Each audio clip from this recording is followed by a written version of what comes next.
నియోజకవర్గాల్లో పార్టీ పరిస్థితి ఏంటి? సమన్వయకర్తల పనితీరు ఎలా ఉంది? పార్టీని బలోపేతం చేస్తున్నారా? పార్టీ కార్యక్రమాలు సమర్థంగా నిర్వహిస్తున్నారా? వచ్చే ఎన్నికల దాకా కోఆర్డినేటర్లుగా కొనసాగించాలా, లేదంటే కొత్త వారికి అవకాశం ఇవ్వాలా? కూటమి ప్రభుత్వాన్ని ఎలా ఎదుర్కొంటున్నారు? ఎంత యాక్టివ్ గా ఉంటున్నారు? ఈ సమాచారం అంతా తెప్పించుకునేందుకు స్వయంగా రంగంలోకి దిగారు వైఎస్ఆర్సీపీ అధినేత YS Jaganmohan Reddy. Survey teams ని గ్రౌండ్ లోకి దింపేశారు. దీంతో సమన్వయకర్తల జాతకం అంతా అధినేతకు చేరబోతుంది.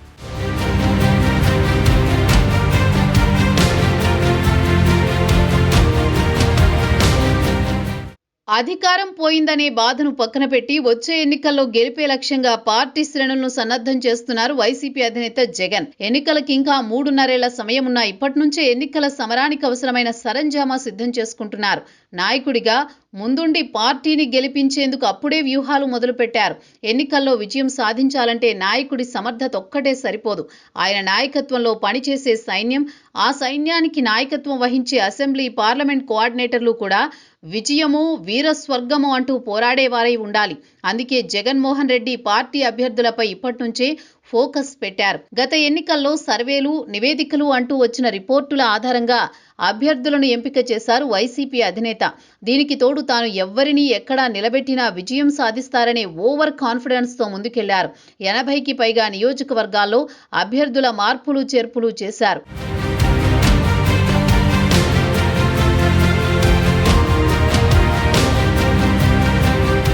కొన్ని చోట్ల సిట్టింగ్ ఎమ్మెల్యేలను పక్కన పెట్టారు. అయితే ఇవేవీ కలిసి రాలేదు. పార్టీ ఘోర పరాజయం పాలైంది. కేవలం 11 సీట్లకే పరిమితమైంది.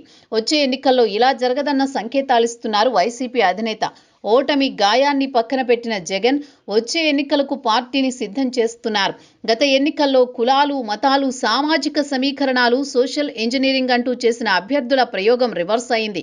దాంతో ఈసారి పక్కాగా గెలుపు గుర్రాలనే బరిలోకి దించాలని భావిస్తున్నారు. గత ఎన్నికల్లో పార్టీ ఓటమి తర్వాత కొన్ని జిల్లాల్లో మాత్రమే అసెంబ్లీ, పార్లమెంటు నియోజకవర్గాల సమన్వయకర్తలను మార్చారు. ఇంకా చాలా నియోజకవర్గాల్లో అభ్యర్థుల వడపోత చేయాల్సి ఉంది.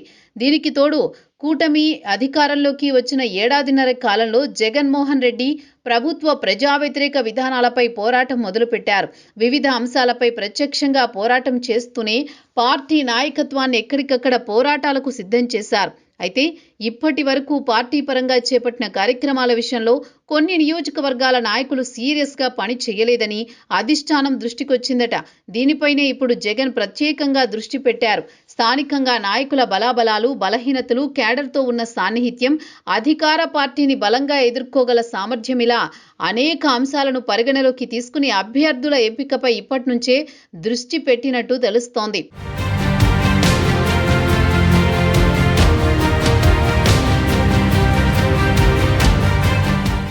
రానున్న ఎన్నికలను సమర్థంగా ఎదుర్కోవాలంటే మళ్లీ ఎన్నికల నాటికి కొన్ని చోట్ల అభ్యర్థుల మార్పులు తప్పవని జగన్ భావిస్తున్నారు. అయితే ప్రస్తుతం ఉన్న వారిలో సమర్థులెవరు, యాక్టివ్గా లేనివారు ఎవరు, ఎవరి పనితీరు ఎలా ఉందనే అంశాలపై సర్వేలు మొదలుపెట్టారు. గత ఎన్నికల ముందు పార్టీ కోసం పనిచేసిన అవినాష్ మళ్లీ వైసీపీ అసెంబ్లీ, పార్లమెంట్ అభ్యర్థుల పనితీరుపై సర్వేలు మొదలుపెట్టినట్టు పార్టీ వర్గాలు చెబుతున్నాయి. నవంబర్ మొదటి వారం నుంచే సర్వే టీంలు రంగంలోకి దిగాయంటున్నారు. కోఆర్డినేటర్లు నియోజకవర్గాల్లో పార్టీని ఎంతవరకు బలోపేతం చేస్తున్నారు?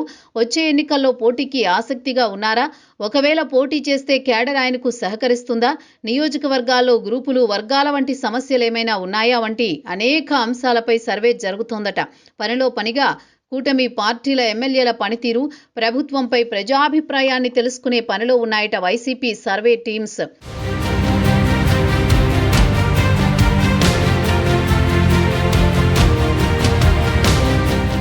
దాదాపు 100 రోజుల పాటు మొదటి దఫా సర్వే కొనసాగబోతోందని టాక్. రాజకీయంగా అసెంబ్లీ ఇన్ఛార్జీల సత్తా ఏంటో ఈ సర్వేలతో తేల్చబోతున్నారు. రిపోర్టులు వచ్చిన తర్వాత వాటి ఆధారంగా అవసరమైతే సంతృప్తికరంగా పనిచేయని వారిని పక్కన పెట్టే ఛాన్స్ ఉందంటున్నారు. రానున్న 3.5 ఏళ్లలో ఈ సర్వే టీమ్స్ వైసీపీ నేతలపై డేగ కన్నేసి ఉంచుతాయని పార్టీ వర్గాలు చర్చించుకుంటున్నాయి.